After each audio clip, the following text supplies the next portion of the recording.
बहुत सुंदर गीत। बाबा का सबसे बड़ा किरदार है। चलिए, 25 तारीख की वाणी है। मीठे बच्चे, तुम घर बैठे वंडरफुल रूहानी यात्रा करो। बाबा ने बताया कि जैसे यात्रा में आगे आगे बढ़ते हैं तो कैसे कैसे इसमें साक्षात्कार वगैरह होंगे, वो नीचे भी बताया है। अगर अभी हम रूहानी यात्रा पर है, जैसे रूह जो है धीरे धीरे धीरे परम धाम और बाबा के करीब होती जाती है। तुम्हारी है बुद्धि की यात्रा। कर्म करते इस यात्रा में कदम आगे बढ़ाते चलो तो पावन बन जाए।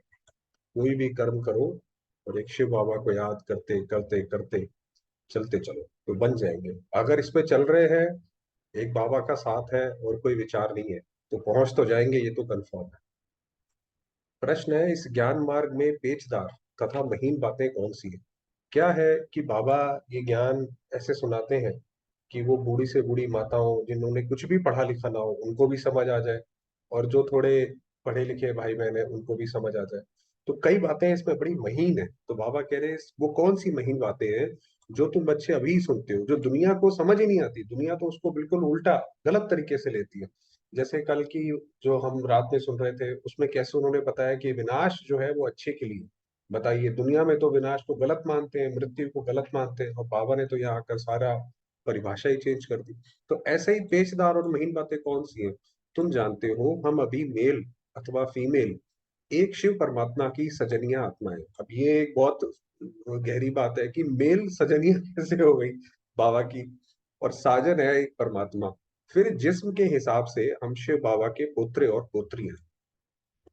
हमारा उनकी प्रॉपर्टी पर पूरा हक लगता है, क्योंकि ये लॉ था, पता नहीं अब है कि नहीं। पहले ये था कि जो अगर कोई पोत्रा है तो दादे की प्रॉपर्टी पे पुत्र का हक होता था।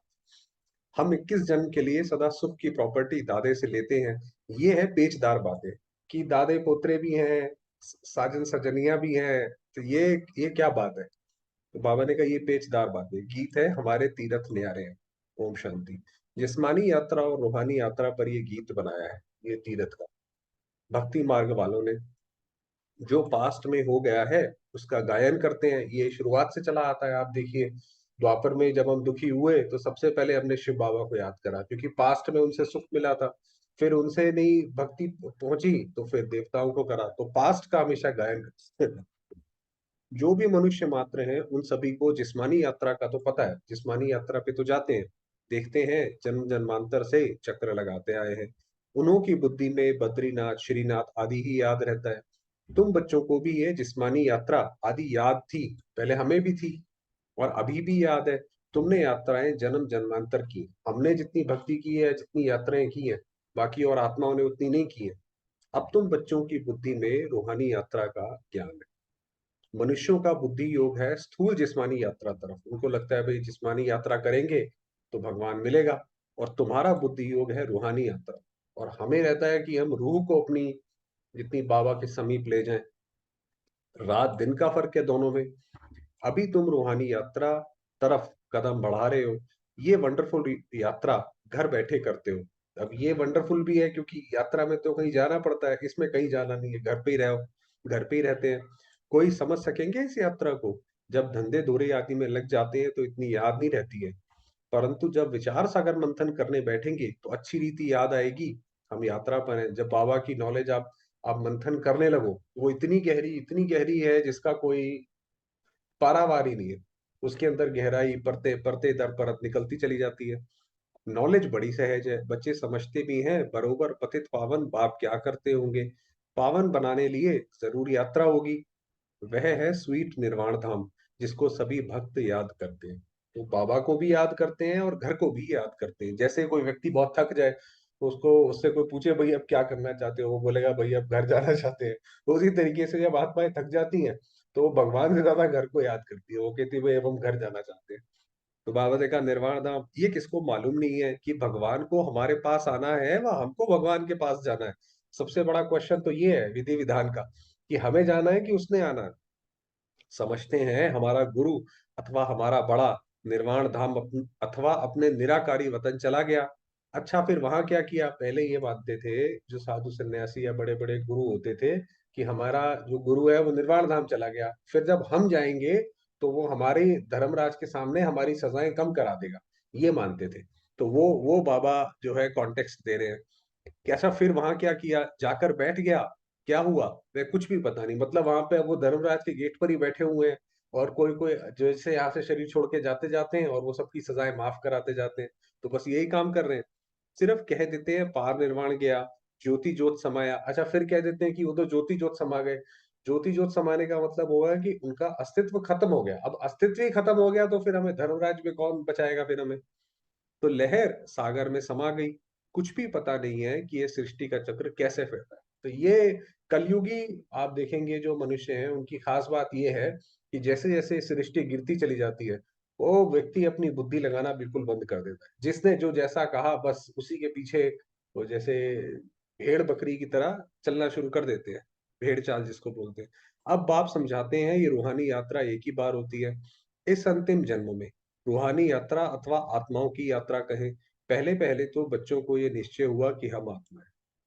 कहा जाता है जीव आत्मा दुख पाती है, तो इस समय जब आत्मा जीव के साथ है, सजनी है, तो वह बाप को ढूंढती है। तो हम सारे ही जो बाबा के ज्ञान में चले हैं, वो वास्तव में हम किसी न किसी रूप से बाबा को ढूंढ रहे थे। चाहे हमें ये पता नहीं था कि वो भगवान ही उस पहेली का आंसर है, मगर हम दुखी तो थे सारे, हम ढूंढ तो रहे थे। मेल अथवा फीमेल सभी सजनियां हैं। वैसे मेल्स को कोई सजनी थोड़ी कहेंगे, अब ये बहुत वाली वाली बात बोली बाबा ने। परंतु ये है बहुत गुह्य पेचदार बातें। तुम अपने को शिव बाबा के पुत्र समझते हो, जबकि जिस्म में हो तो इस हिसाब से पुत्र पुत्रियां ही ठहरे। क्योंकि जो प्रजापिता ब्रह्मा है तो पहले तो वो पिता है, और उनका भी पिता शिव बाबा है, तो इसीलिए इस हिसाब से पुत्र पोत्रियां हो गए। बाबा ने समझाया है तुम्हारा दादे की मिल्कियत पर हक है। देखिए बाबा ने क्या बात बोली कि हमारा हक है बाबा के ऊपर और बाबा की मिल्कियत पर। कोई बाप भल धनवान हो, बच्चे नालायक हो, उनको मिल्कियत ना दे, ये हो सकता है। परंतु दादे की प्रॉपर्टी परंपरा से राजाई कुल में चली आई है कि बाप मना कर सकता है, मगर दादा नहीं मना कर सकता। सतयुग त्रेता में तुम दादे की प्रॉपर्टी भोगेंगे। कैसे, देखिए ब्रह्मा बाबा ने अपने आप को बीच में से बिल्कुल निकाल लिया कि ये तो तुम बच्चे तुम शिव बाबा से लेते हो और शिव बाबा की प्रॉपर्टी आगे तुम भोगोगे। अभी तुम दादे से प्रॉपर्टी लेते हो। दादे की प्रॉपर्टी कितनी बड़ी जबरदस्त है। 21 जन्म तुम सदा सुख की प्रॉपर्टी लेते हो। परम पिता परमात्मा है दादा, ग्रैंडफादर। बाबा कहेंगे ब्रह्मा को, कहते हैं ये प्रॉपर्टी हम दादे से ले रहे हैं। तुम जितना पुरुषार्थ करेंगे उतना दादे की प्रॉपर्टी मिलेगी। जैसे ये माता पिता जगत अम्बा जगत पिता पुरुषार्थ करते हैं, ऐसे हम भी इस पुरुषार्थ से ऐसा ऊंच बनते हैं। आपको पता है पीछे हम मुरली पढ़ रहे थे कौन सी, उसमें बाबा ने बोला शायद संडे की में कि बच्चे आप पुरुषार्थ करोगे तो व्यर्थ संकल्प भी आएगा पहले लड़ने के लिए, मगर थोड़े समय के बाद वो ढीला हो जाएगा। तो जैसे बाबा ने पूरा ये कैसे बताया बाबा ने, क्योंकि बाबा ने भी तो पूरा पुरुषार्थ किया ना, तो हम भी वैसे ही पुरुषार्थ करें जैसे ब्रह्मा बाबा ने किया। दादे से फुल प्रॉपर्टी लेते हैं, राजाई प्राप्त करते हैं। तुम जानते हो वह फिर कितना समय चलती है। पॉइंट्स तो अथाह है। अगर इस प्रकार तुम कोई को भी समझाओ तो झट समझ जाएंगे। जैसे बाबा आप देखिए डायलेक्टिकल अप्रोच के साथ कि ऐसा है तो ऐसा है, भगवान है तो हमें उसका वर्षा मिलना चाहिए, ऐसे ऐसे करके समझाओगे तो समझ जाएंगे। दो बाप तो जरूर है। प्रजापिता ब्रह्मा को पिता तो सभी कहते हैं, इसीलिए आप देखिए जो दुनिया में भी ब्रह्मा को दाढ़ी दिखाते हैं, यानी वो बूढ़ा दिखाते हैं और हाथ में शास्त्र दिखाते हैं, तो उनको सारे तो पिता कहेंगे। गॉड फादर को सभी मानते हैं, वह बड़ा है दादा, ब्रह्मा उनका बच्चा ठहरा। ब्रह्मा का नाम तो बाला है, कहते हैं अभी ब्रह्मा द्वारा स्थापना, ये तो दुनिया में भी कहते हैं, मगर द्वारा तो कराई किसने। विष्णु व शंकर को प्रजापिता नहीं कहेंगे। सूक्ष्म वतन में तो रचनारी रचेंगे, ब्रह्मा ही जरूर यहाँ ब्राह्मण रचते होंगे। तो ब्रह्मा विष्णु शंकर में से सिर्फ ब्रह्मा ही यहाँ पर साकार तनधारी है। बाकी विष्णु तो सिंबॉलिक है, लक्ष्मी और नारायण का सिंबल है, तो इसलिए उनको उनको प्रजापिता नहीं कहेंगे। और शंकर तो खैर हमारा ही स्वरूप है, तो वो तो नहीं है। ब्रह्मा मुख कमल से परमपिता परमात्मा ने ब्राह्मण संप्रदाय रची।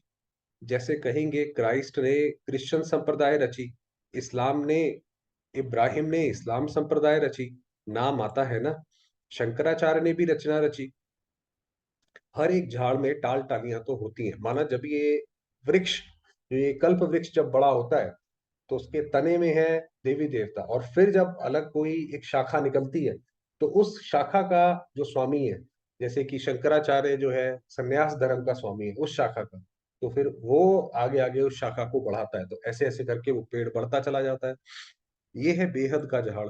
इनका रचयिता अथवा बीज रूप तो मशहूर है, नामी ग्रामी है कि इस पूरे झाड़ का बीज रूप कौन है।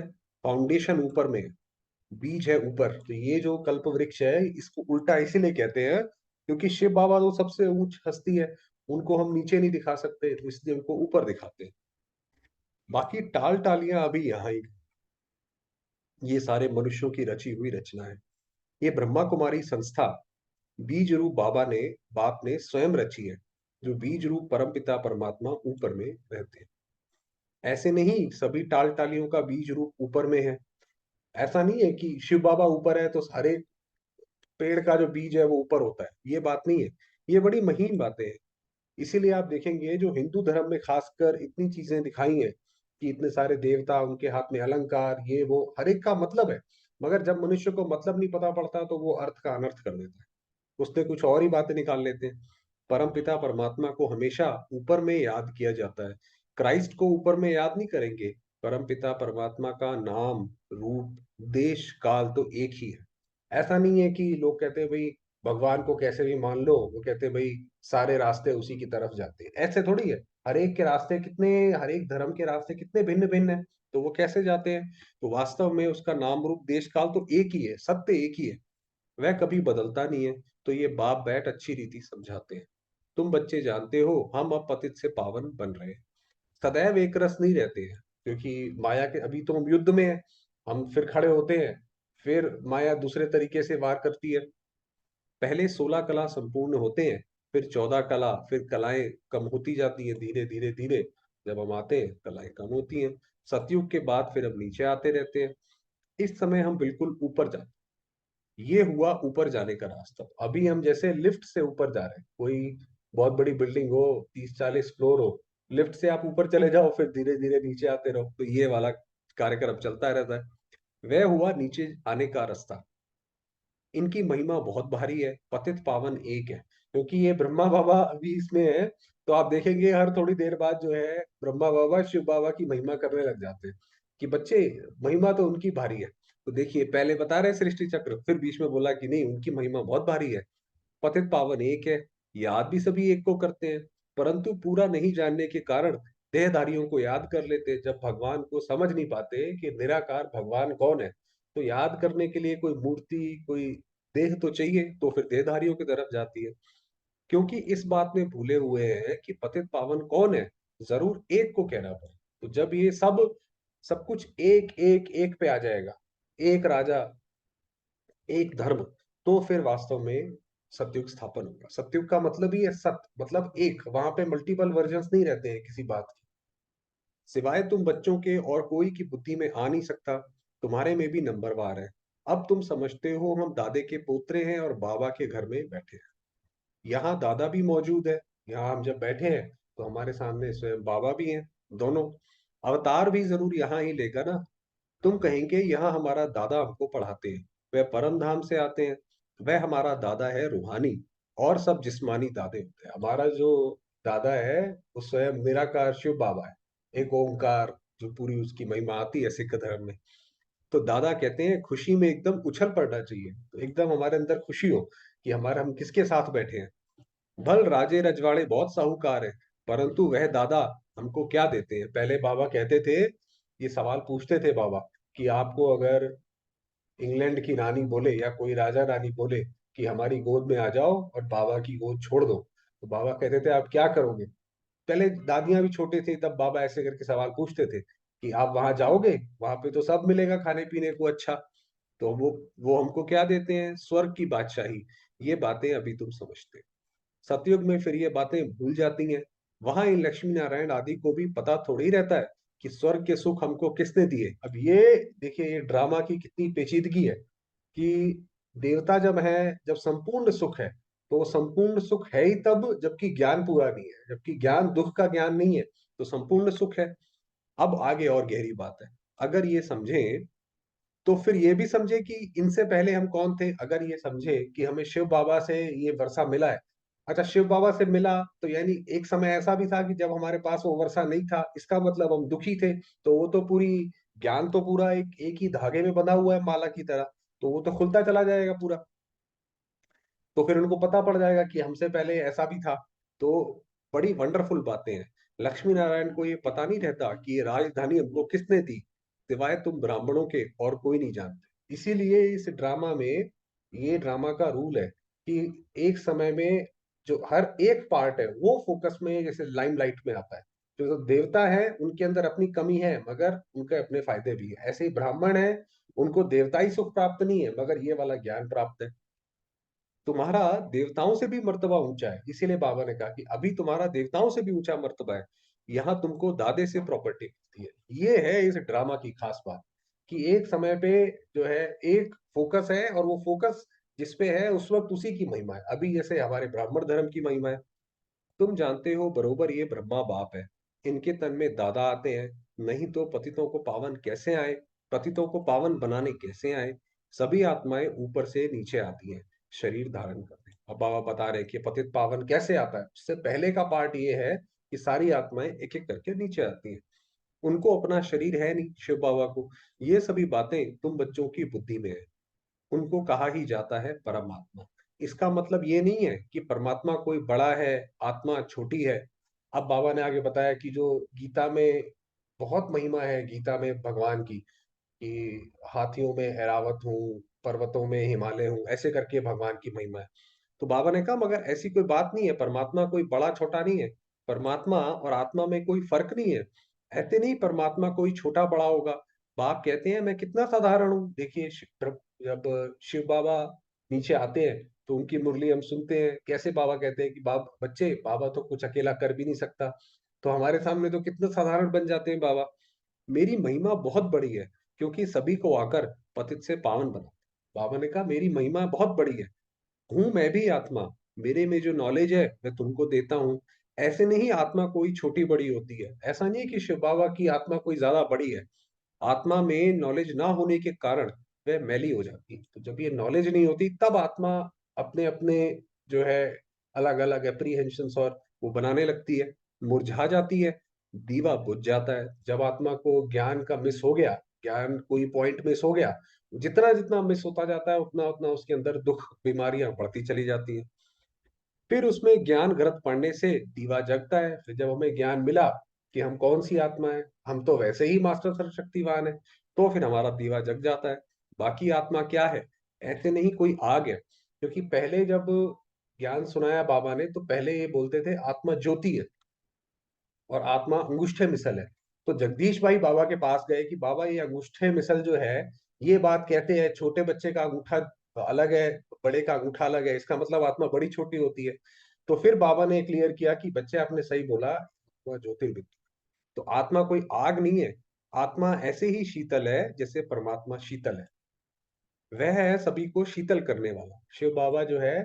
सभी को, हमारे आप देखेंगे मुरली सुनने के बाद हमारे मन में कितनी ठंडक आती है, क्योंकि वो शीतल करता है। गाया भी जाता है शीतल जिनके अंग, इनके अंग शीतल हो जाते हैं। इनके किनके, ब्रह्मा बाबा के, उनकी प्रवेशता से जिसमें प्रवेश करते हैं उनको भी कितना शीतल बनाते हैं। तुम जानते हो बाबा कितना शीतल है, शिव बाबा कितना शीतल है। शीतल और तत्तल, तत्तल माना गर्म, वह काम चिता पर जल मरे हैं, बात मत पूछो। कोई कोई तो ऐसे पापात्मा हैं जो कितना ज्ञान छींटा डालते हैं तो भी शीतल होते ही नहीं है। वे काम विकार, हर एक के अंदर कोई ना कोई एक ऐसा विकार, कोई ऐसा संस्कार बैठा हुआ है जो कि बहुत गहरा है, जिसको निकालने में समय लगता है। तो बाबा कह रहे कोई कोई के अंदर काम विकार है, बाबा जितना मर्जी सुनाते रहते हैं वो नहीं जाता। कितनी मेहनत करनी पड़ती है एक एक के ऊपर। बाबा पूछते हैं तुम शीतल बने हो। अब यहाँ शीतल की डेफिनेशन बाबा ने चेंज करी है। शीतल बने हो माना कि काम विकार खत्म हुआ है। सन्यासी उदासी थोड़े कभी ऐसे पूछते हैं, माया ही सबको पतित बना देती है, काम चिता पर जलते रहते हैं। तो तुम बच्चे जानते हो कि प्रजापिता ब्रह्मा के हम बच्चे हैं। शिव बाबा है दादा, तो वर्षा मिलना चाहिए ना। एक बाबा, एक दादा, उनसे प्रॉपर्टी अनेक बच्चों को मिलती है, और कोई भी मनुष्य को प्रजापिता नहीं। शिव बाबा आत्माओं का पिता तो है ही। अभी तुम बच्चे जबकि सम्मुख बैठे हो तो जानते हो हम शिव बाबा के साथ बैठे हैं। तो हमारी बुद्धि में ये पिक्चर बार बार आ जाए कि हम बाबा के साथ बैठे हैं। वह हमारा दादा है जो स्वर्ग का रचयिता है, उनसे हम राजयोग सीख रहे हैं। दादे से हमको स्वर्ग की मिल्कियत मिलती है, जो फिर हम 21 जन्म कभी कंगाल नहीं बने। बाबा हमें ऐसी मिल्कियत ऐसा देते हैं कि 21 जन्म तक जरूरत नहीं पड़ेगी। तुम बहुत साहूकार बनते हो। जो तुम पूज्य देवी देवता थे, वही फिर पुजारी बनते हो। फिर उसके बाद हम पूज्य देवी देवता से फिर खुद ही पुजारी बन पड़ेंगे। तुम जानते हो हम बाबा से भरसा लेते हैं, 21 जन्म सुख भोगेंगे। ये जो बाबा ने बोला कि फिर पुजारी बनते हो और तुम ही देवी देवता थे, जब हम छोटे में ये वाला नेचुरल साइंस की पढ़ते थे हिस्ट्री, कि इंसान पहले खेती करता था, जंगलों में रहता था, फिर बाद में शहरों में आया तो ये हो गया। तो उस वक्त सोच के लगता था ये तो बड़ा गलत हुआ, हमने तो वो समय देखा ही नहीं कि जब वो कैसा था। और वो कितना अच्छा समय था। आज तो हर जगह सीमेंट ही सीमेंट है। मगर बाबा ने बताया कि बच्चे जो है, तुम तो पहले देवी देवता थे, कितनी बार वर्षा लिया और गंवाया है। अब बाबा देखिए, क्यों बाबा को बेहद का बाबा कहते हैं। परसों वर्षा लिया था, कल गंवाया, फिर आज लेते हैं, कल फिर गंवा देंगे। तो ये तो कल कल कल कल की बात है बस। ये बातें तुम अभी जानते हो। इस समय नॉलेजफुल ज्ञान सागर बाप से तुम भी मास्टर ज्ञान सागर बनते हो। अब भी हम बाबा से, जैसे सागर की लहरें आती रहती हैं, तो हम भी थोड़ा थोड़ा बनते रहते हैं, नॉलेज मिलती है। बाकी ऐसे नहीं कि कोई तेजों में बिजली बन जाते हो। ये है सारी बढ़ाई कि भगवान, वो कहते हैं भाई महाज्योति, ऐसा नहीं है कोई। जैसे श्री कृष्ण की बढ़ाई की जाती है, वह जन्मता है तो सारे घर में रोशनी रोशनी हो जाती है। अब बाबर देखिए क्या बोला, है ना। तो अब उस समय तो था ही स्वर्ग, दिन रोशनी तो थी ही। ये तो श्री कृष्ण की महिमा करी है कि वो रोशनी हो गई। ऐसे थोड़ी कि उस वक्त कोई अंधेरा था जब वो स्वर्ग में श्री कृष्ण आया। बाकी ऐसे थोड़ी कोई लाइट निकलेगी कि शिव बाबा से, ऐसे थोड़ी कोई, जैसे हम पढ़ते हैं या टीवी में देखते थे तो लाइट निकलेगी। ये भी सिर्फ महिमा की जाती है। वैसे ही परमपिता परमात्मा भी परम आत्मा है। बाकी महिमा सारी कर्तव्य पर निकलती है। हर एक आत्मा की जो महिमा है, आप देखेंगे जिनका भी बड़ा नामाचार है, वो उनके कर्तव्य पर है। काम वैसा किया इसलिए महिमा है। महिमा तो बहुतों की निकली हुई है। मनुष्य कहते हैं फलाना मरा स्वर्ग पधारा, तो स्वर्ग क्या ऊपर में है? देलवाड़ा मंदिर में भी छत में वैकुंठ दिखाते हैं। अब देखिए, उन्होंने बोला कि भाई इंसान मर के ऊपर जाता है, तो उन्होंने स्वर्ग भी ऊपर दिखाया। नीचे में है आदि देव आदि देवी, जगत पिता और जगत अम्बा। तो जरूर ये नीचे नरक में बैठे हैं, स्वर्ग में जाने के लिए राजयोग सीख रहे हैं। ये तुम बच्चे जानते हो, हूबहू एक्यूरेट यादगार है जो ये दिलवाड़ा मंदिर है। हम भी यहाँ आकर बैठे हैं। आप देखिए, मधुबन में ही बाबा रहे और हम भी वहीं जाके रहे। और वहाँ यादगार है, मंदिर भी वही है। कितनी वंडरफुल बातें हैं। बच्चे आकर दादा के बने हैं, तो वह खुशी का पारा चढ़ना चाहिए। हम पावन दुनिया के मालिक बनते हैं। मेहनत बगैर थोड़ी ही विश्व का मालिक कोई बनेगा। आप देखिए, यही तो मेहनत है बस हमारी। वह मेहनत है स्थूल दुनिया में, जो आईएएस आईपीएस की पढ़ाई करते हैं, वो मेहनत है स्थूल। ये है सूक्ष्म, यहाँ तो बुद्धि की बात है। आत्मा को मेहनत करनी पड़ती है, रोटी पकाना, धंधा आदि करना, ये सब आत्मा करती है। अब बाबा आत्माओं को इस रूहानी धंधे में लगाते हैं। बाबा कहते हैं अब इस धंधे में लग जाओ। साथ साथ जिस्मानी धंधा भी करना है। बाबा को याद करते करते, ऐसे नहीं कि सारी नौकरी वोकरी छोड़ के बाबा के पास बैठ जाए। बाल बच्चों को संभालना है। ऐसे नहीं बाबा हम आपके हैं, ये बच्चे आदि आपको संभालना होगा। तब को बाबा संभाले तो इतना बड़ा मकान भी ना मिल सके। बाबा के 15 लाख बच्चे, और हर एक के दो दो भी लगाओ, तो फिर कहाँ कितने सारे हो गए। दिल्ली के किले जितने सैकड़ों किले हो, तो भी इन बच्चों को कहाँ रखेंगे? हो नहीं सकता। फिर तो इस मकान की कोई ताकत नहीं। बाबा ने कहा फिर तो ये मकान छोटा पड़ जाए। कायदा ही है, गृहस्थ व्यवहार में रहते हुए अपना पुरुषार्थ। बाबा ने कहा 100 बातों की एक बात यह है, जो आपने रचना रची है उसके प्रति अपना कर्तव्य निभाओ, वो करना जरूरी है। और उसके साथ साथ पुरुषार्थ करो। इतने सब बच्चे यहाँ आ जाएं तो चल कैसे सके? तो बाप कहते हैं मुझे याद करो, दादे से अखुट खजाना मिलता है। अब देखिए, ये हर एक मुरली की, कितने 70-80 साल का बाबा का ये मुरली बाबा ने चलाई। और हर एक मुरली में हम पढ़ते हैं कि जहां से बाबा ने शुरुआत करा, वो फिर दोबारा वहीं पे जाकर खत्म होती है। तो जैसे पूरा चक्र ही चलता है बाबा की बुद्धि में। तो अकुट खजाना मिलता है, फिर दोबारा दादे से अकुट खजाना मिलता है। कितनी खुशी की बात है। टाइम कोई जास्ती नहीं है। गाया जाता है राम गयो रावण गयो, आगे साक्षात्कार होता रहेगा। कल की मुरली में भी था कि बाबा ने कहा कि जो बाद में बच्चे आए हैं उनका भी हक बनता है। तो जैसे बाबा ने शुरुआत में बच्चों को बहलाया, ऐसे अंत में भी बच्चों को बहलाएगा, तो हमारा वो हक है। अब बाबा ने बोला आगे साक्षात्कार होता रहेगा, यानी आगे होगा भी, कि इसके बाद क्या होना संभव है। जब हम बाबा को याद करेंगे तो हमें साक्षात्कार में पता पड़ता रहेगा कि अब शायद कुछ ऐसा होने वाला है, अब शायद कुछ ऐसा होने वाला है। अपने घर के नजदीक पहुंचते हैं तो वह झाड़ आदि देखने में आते हैं। तुम भी नजदीक होते जाएंगे तो समझेंगे अब क्या क्या होगा। ये बाबा ने क्या बात बोली, क्योंकि ऊपर से ये बात करी थी रूहानी यात्रा, सबसे पहला सेंटेंस था रूहानी यात्रा। तो आप देखिए जब हम यात्रा करते हैं और अपने घर गांव शहर के पास आते हैं तो आप तो पुरानी चीजें दिखाई पड़ने लग जाती हैं, अच्छा ये पेड़ है, अच्छा ये स्कूल है, तो लगता है घर के करीब आ गए। तो बाबा ने कहा ऐसे ही ये भी रूहानी यात्रा है। जब इसमें भी आप आगे आगे बढ़ते जाओगे तो आपको साक्षात्कार होता रहेगा कि स्वर्ग क्या साक्षात्कार हो गया, तो ऐसे ऐसे क्योंकि स्वर्ग के करीब होते जाएंगे ना, तो जैसे साक्षात्कार होता रहेगा। बाबा ज्ञान भी देता रहेगा, फिर बाबा भी ज्ञान और ज्यादा रिवील करते रहेंगे। जैसे बाबा ने अभी एडवांस पार्टी का ज्ञान ज्यादा नहीं रिवील करा हुआ, किसी को ज्यादा पता नहीं है। जो कोई बताते भी हैं वो अपने हिसाब से बताते हैं, बाबा के ज्ञान से नहीं। अच्छा, मीठे मीठे सिकिलदे बच्चों प्रति माता पिता बाप दादा का याद प्यार और गुड मॉर्निंग। रूहानी बाप की रूहानी बच्चों को नमस्ते।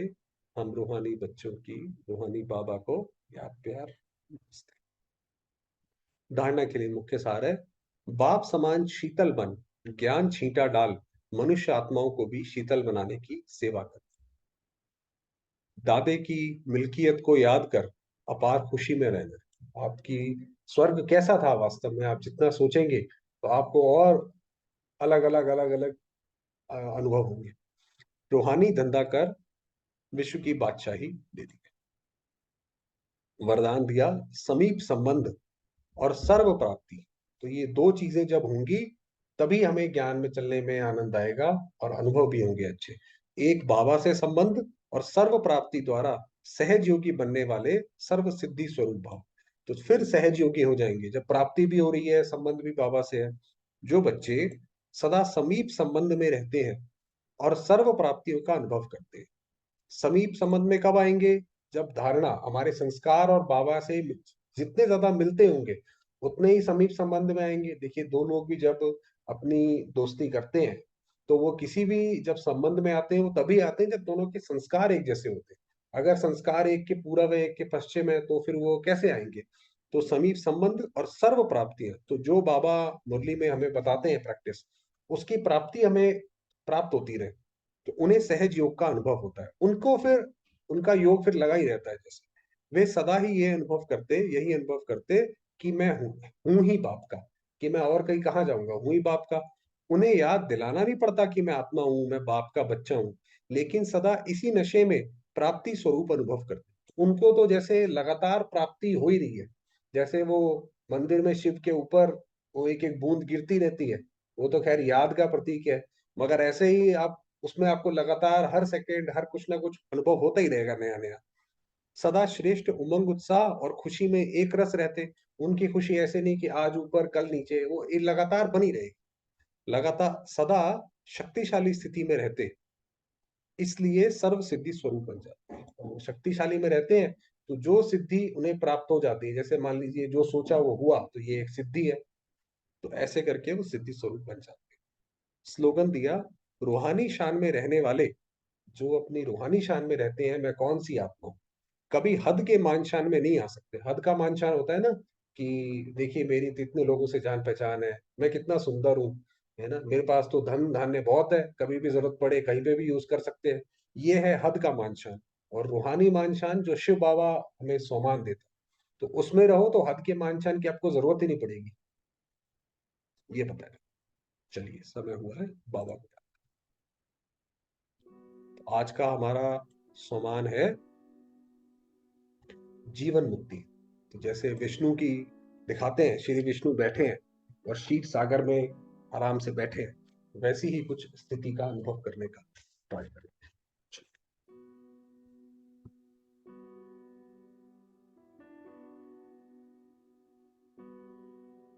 मैं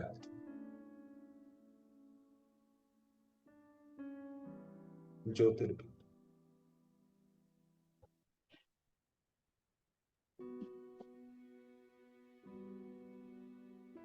परम पवित्र, परम पूज्य,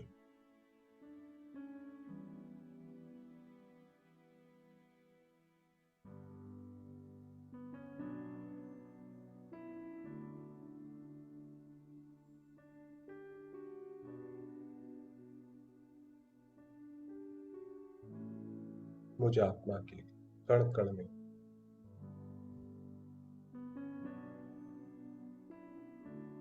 पवित्रता समाई।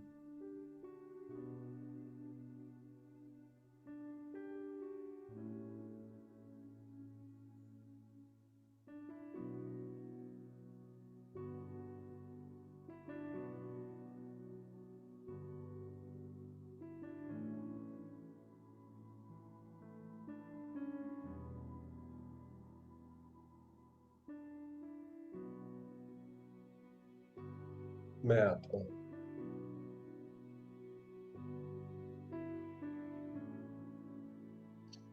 आनंद स्वरूप।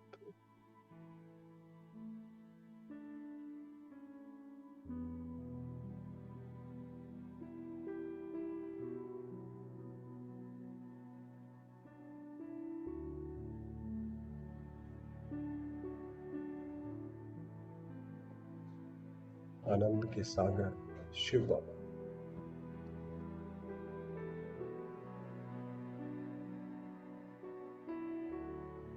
मेरे पिता।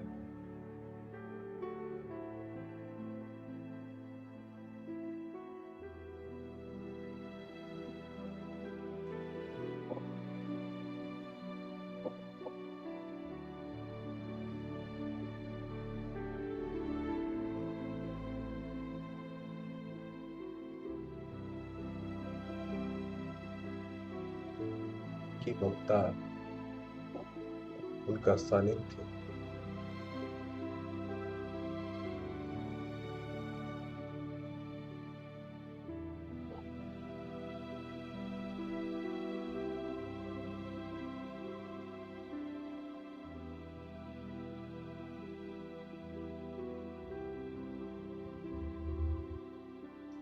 मैं आत्मा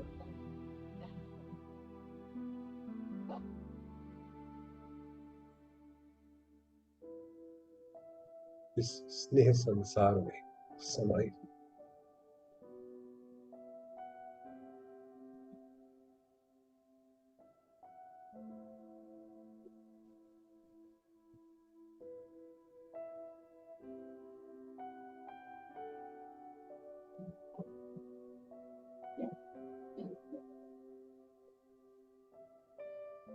मास्टर विष्णु,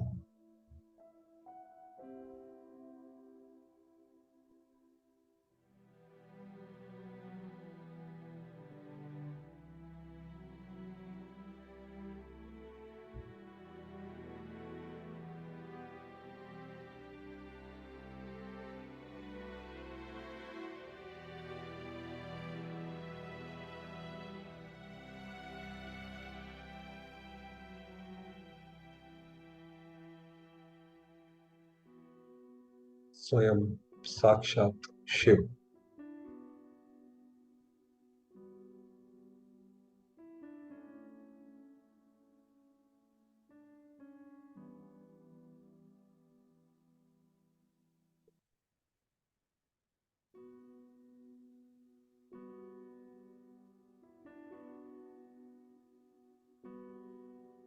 मेरे सतगुरु।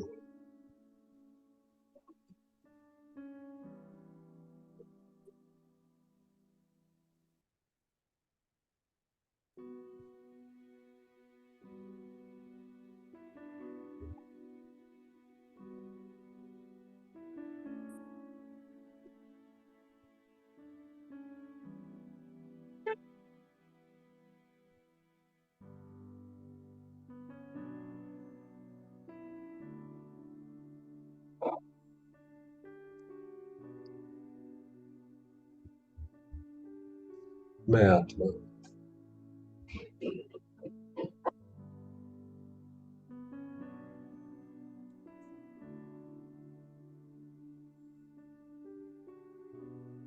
प्यारे बाबा की कर्तव्य में मददगार।